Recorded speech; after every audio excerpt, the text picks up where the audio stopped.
విభజన చట్టంలో భాగంగా ఆంధ్రప్రదేశ్కు రాజధాని నిర్మించడానికి, ఆంధ్రప్రదేశ్కు పోలవరం నిర్మించడానికి, ఆంధ్రప్రదేశ్లో వెనుకబడిన జిల్లాలకు నిధులను కేటాయించడానికి, ఎన్ని రకాలుగా ఆంధ్రప్రదేశ్కు నిధులను కేటాయించాలనో అన్నిటికీ ఆంధ్రప్రదేశ్ పునర్విభజన చట్టాన్ని ప్రస్తావిస్తూ ఆ నిధుల కేటాయించడానికి ఒక అవకాశంగా తీసుకున్నారు.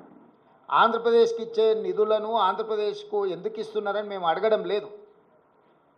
పునర్విభజన చట్టంలో భాగంగా ఆంధ్రప్రదేశ్కు నిధులు ఇచ్చినప్పుడు పునర్విభజన చట్టంలో భాగంగా తెలంగాణకు నిధులు ఇవ్వాలన్న బాధ్యత కేంద్ర ప్రభుత్వానికి లేదా?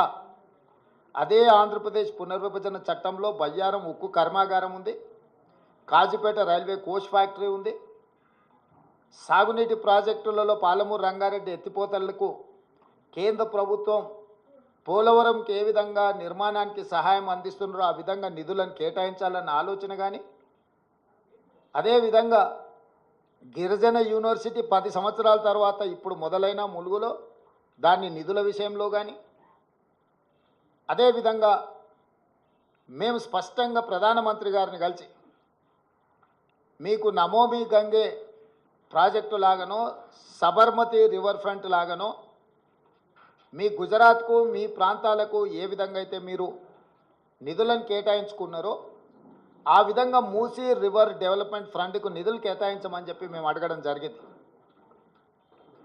విశ్వనగరంగా విస్తరిస్తున్న 5 ట్రిలియన్ ఎకానమీ అని పదే పదే చెప్పే నరేంద్ర మోడీ గారు మీ ఆలోచన ఈ దేశం 5 ట్రిలియన్ ఎకానమీకి చేర్చుకోవాలంటే భారతదేశంలో 5 మహానగరాలలో హైదరాబాద్ నగరం ఒకటి.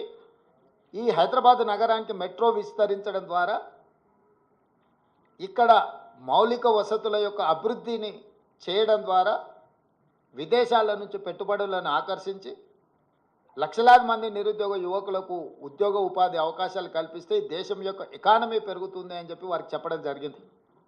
కానీ మెట్రోకు కానీ మూసీ రివర్ డెవలప్మెంట్ ఫ్రంట్ విషయంలో కానీ RRR రీజనల్ రింగ్ రోడ్ విషయంలో కానీ ఏ విషయంలో కూడా ఈ బడ్జెట్లో ఒక్క రూపాయి కూడా తెలంగాణకు ఇవ్వడానికి ప్రయత్నం చేయలేదు. ఆనాడు యూపీఏ ప్రభుత్వంలో కేటాయించిన ITIR కారిడార్ను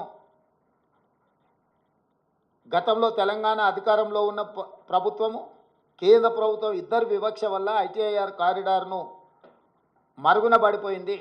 ITIR కారిడార్ వస్తే పెట్టుబడులు వస్తాయి, పెట్టుబడులతో పాటు IT రంగ నిపుణులకు వేలాది లక్షలాది ఉద్యోగాలు వస్తాయి. మీరు దానికి సంబంధించిన కార్యాచరణను కూడా చేపట్టండి అని చెప్పి కేంద్ర ప్రభుత్వానికి మేము విజ్ఞప్తి చేసినాం. ఈరోజు ITIR కారిడార్ గురించి ఎక్కడ